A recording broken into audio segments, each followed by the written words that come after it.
P&O Arvia is a huge cruise ship. In fact, she's one of the largest cruise ships to serve the British cruise market. Arvia is an XL class cruise ship, and she shares this class with her fleetmate, Iona. Iona is actually the final ship in the P&O Cruises fleet for me to try before I can say that I've cruised on every single ship in the fleet. In this video today, I'm going to share with you some of my experiences of cruising on board Arvia. I'm going to tell you about 6 of the things that I absolutely loved about cruising on this ship. And I'm also going to share with you 2 of the things that I didn't. If you've just found me today for the first time, then welcome. I'm Fraser. I've taken more than 50 cruises now, and I use my YouTube channel to share my cruise experiences and my tips and my advice with you. If you'd like to support my channel, which I would really appreciate if you did, then all you have to do is click both the thumbs up and the subscribe buttons. Both of these help me to reach so many more people. I've cruised on ships very similar to Arvia in the past, most notably Costa Smeralda and Costa Toscana, which are both operated by Costa Cruises, another of the brands under the Carnival Corporation umbrella. I knew before taking this cruise on Arvia that this ship was going to be big, but I didn't quite appreciate how big it was going to be until I stood on board. She has a guest capacity of 5,200 passengers and a crew capacity of 1,800 crew members, which means that Arvia can easily carry over 7,000 people at one time. She's 345 metres or 1,132 feet long, which means that I'm around 6 foot tall. That means that Arvia is around the same length as 180 of me lying head to toe. A scary thought, I know. Let's move on. Arvia often gets incredibly mixed reviews, and so I was really excited before my cruise to step on board to experience the ship for myself. The first thing that I loved about cruising on Arvia was the sheer amount of open deck space. It felt as though there was just so much deck space on this ship. I'll come back to cover the pools separately because that is another point in itself. But in terms of deck space, it was absolutely fantastic. The top deck of these ships is obviously going to be large because the actual blueprint of the ship is large, and that means that the top deck is going to be the size of the whole ship, essentially. But it's not just the top deck that I'm referring to here. If you think about parts of the ship like the promenade deck, I find that so many newer cruise ships completely omit promenade decks, and they are one of my absolute favourite parts of a ship because down there you can go down, you can connect with the water, and you actually feel as though you're on a cruise ship. Again, we'll come back to that later. The promenade deck on Arvia is excellent. It goes down both sides of the ship, it goes across the front and around the back, so that you don't have to constantly be going in and out of the ship. You can do laps all the way around the ship. It's absolutely excellent. I'd be really intrigued to hear from you if you've cruised on Arvia, because the cruise that I took was a shorter cruise out of the UK. Our weather wasn't amazing, so there was only one afternoon where people were sunbathing outside. During that afternoon, there were loads of loungers and there was lots of space. I'd love to hear from you. If you've been on this ship in better weather, come down to the comments and let me know what you thought of the open deck space on board. The second thing that I loved about cruising on Arvia was the views. One of my biggest criticisms of new, huge cruise ships is that it can often be really difficult to see the ocean while you're on board. It's as if they designed these new cruise ships for people that don't want to think about the fact that they're on a ship. On Arvia, however, most of the venues that I would spend time in had huge windows looking out to sea. And in fact, there were a number of venues there that the ocean outside the window really was the focal point of the whole venue. If I look at examples like the main atrium houses venues like a coffee shop, a bar, the Glass House, Keel and Cow. There are quite a few different venues within that main atrium space, but the whole area appears to be wrapped in glass that looks out to sea. It's absolutely excellent. And what that means is that because of the volume of glass and the way that it's been designed to almost look outward, no matter where you sit in there, gives you a view of the sea, even if you are sitting 5 or 6 or 7 rows back from that front bit at the window. It really is interesting because so many ships just can't do that. Another example of a venue that really lets you see the ocean would be the main dining rooms that you'll find towards the back of the ship. In there, you've got a double height vaulted ceiling that just looks out over the back of the ship. Is absolutely fantastic, and I've found that that space on so many newer ships is a chargeable speciality restaurant, so it's excellent to see on this ship that you can get in there and enjoy those views totally included in your cruise fare. Third, the swimming pools. So many cruise ships out there offer 1 or 2 swimming pools for passengers, but this ship felt really well provisioned from a swimming pool point of view. On board, you'll find the Sky Dome pool, the main pool, which is also home to things like a stage, a digital screen, and poolside food options. That pool also has a retractable roof, which they'll close over on the colder days, meaning that you can use this space no matter what the weather's like. You'll also find the infinity pool, which is all the way at the back of the ship, up on deck number 16. This pool offers some absolutely amazing views, and it's also got a swim-up bar. I find the concept of a swim-up bar on a cruise ship a little odd. I'm not saying in this part of this video that I absolutely love the fact there's a swim-up pool, but I do have to take it into consideration when I'm actually accounting for the number of pools on board. A swim-up pool for me gives me the impression I would be at a huge resort with a pool that goes on for so long.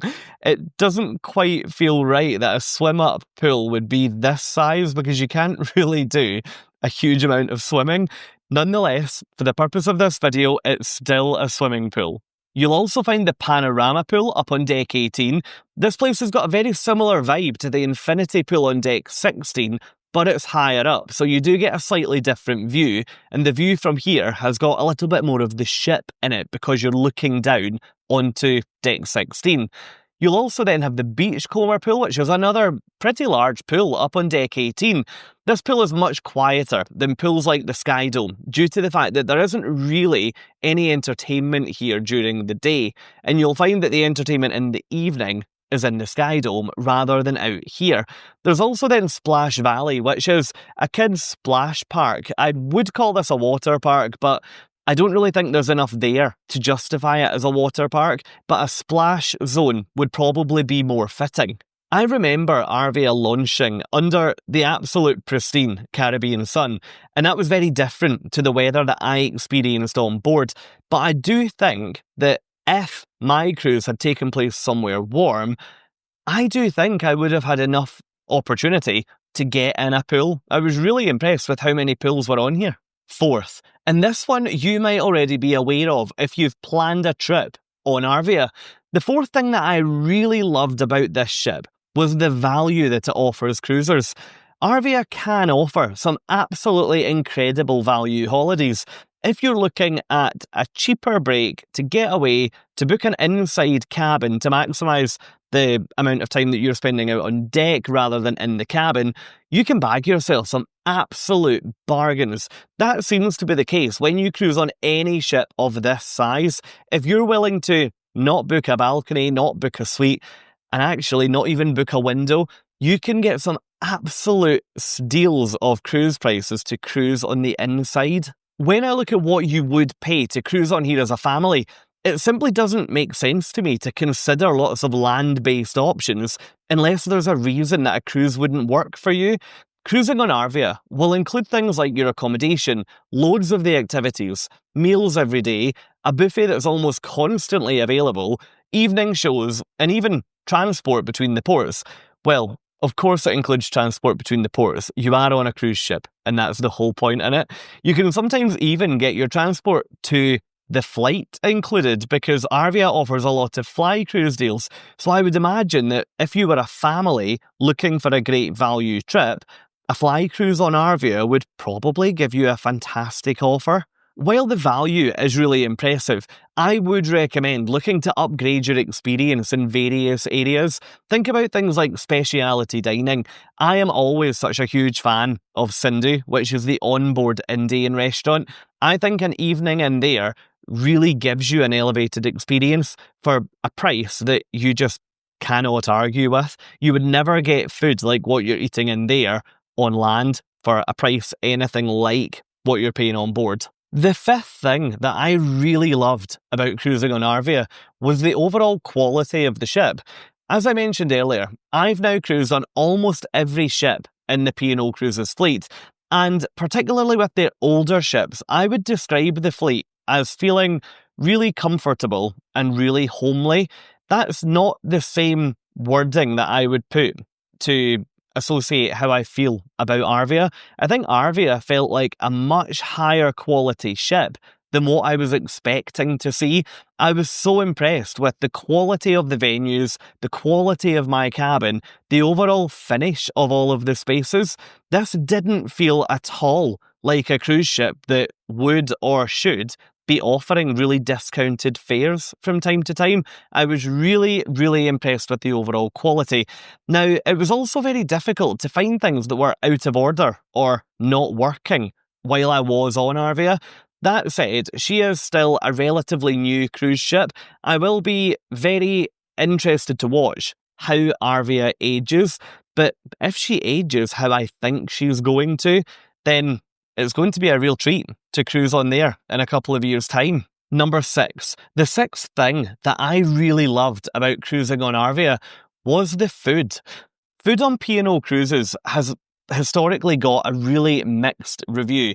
Some say that it's absolutely fantastic. Others say, nah, it's okay, but it's nothing really to shout home about. Up until this cruise, the way I would summarise food on a P&O Cruises ship was that, okay, the included food is decent, but the speciality dining is so much better. And I, if anything, would encourage more people to go speciality. But the really interesting and really positive thing that I saw on this cruise was that it looks as though P&O Cruises have invested a fair bit of time and presumably energy and money to bring up the standard of the included food. I actually was really impressed with what we had on board for the price that we paid. I found all of the meals that I ate on board to be really good, and even the food I was eating at the buffet, it all felt to be really good quality. I was really impressed. Come and let me know down in the comments, how did you find the food during your cruise on board Arvia? I would be so intrigued to know. Moving on now to the two things that I didn't love about cruising on Arvia.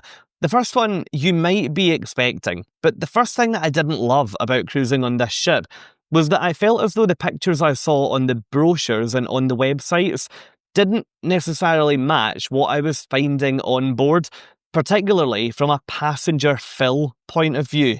I found that when I looked at brochures and when I looked on websites and when I looked in magazines or even on television adverts, I was seeing a ship that looked really relaxing, really quiet, infinity pools that had one or two people looking out to the sunrise or the sunset. And what I found really wasn't that. The ship was much, much busier than what the marketing had insinuated it would be, I guess.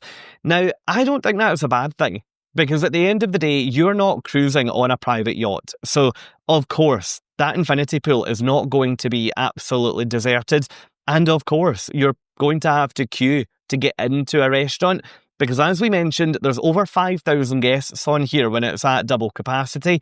So it's obviously not going to be really, really quiet. I do think it's important though, and this is why I wanted to include this here. I do think it's important that you manage your expectations so that you don't go on there assuming it to be a really quiet, really laid back and quite a deserted experience with loads of space per passenger. You will find some areas like the buffet are tight, although the food is good. You'll find queues to get into the dining room, although once you're in, the food is good.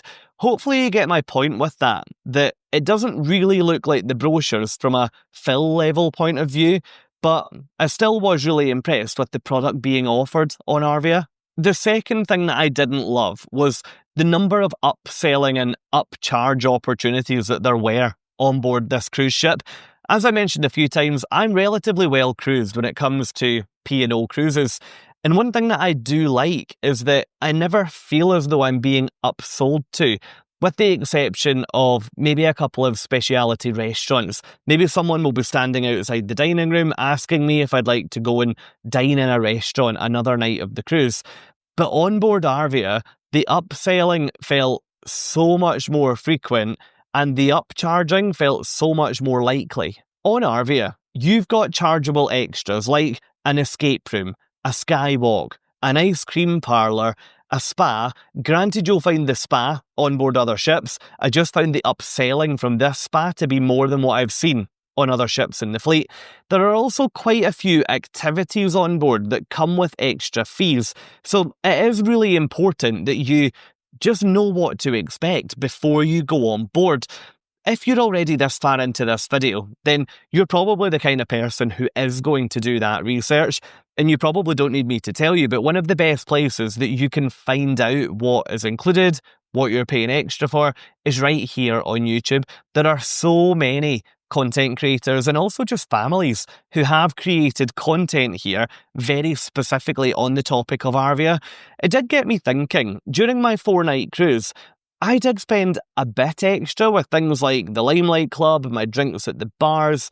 There was a little bit that went through my account. Shuttle buses to ports, that's another one actually. But it did get me thinking, if I was on this ship for a 14-night cruise, I think it might end up being quite an expensive scenario. Again, come and let me know in the comments if you've been on a cruise on Arvia. Let me know if you think it does end up quite expensive, or if you would agree with my earlier point that the ship actually does deliver a pretty good value product. Now that's it. That's 6 things that I absolutely loved about cruising on board Arvia, the cruise ship from P&O Cruises, and also 2 things that I didn't love about cruising on board that ship. I really hope you've enjoyed this video today. If you have, then as I mentioned, give the video your thumbs up and also click subscribe to come with me on so many more ships. That would be amazing. If you have enjoyed this video, then why not come and join me over in this one? Here, I offer you my full review of cruising on board Arvia, Britain's biggest cruise ship. I'll hopefully see you over there next.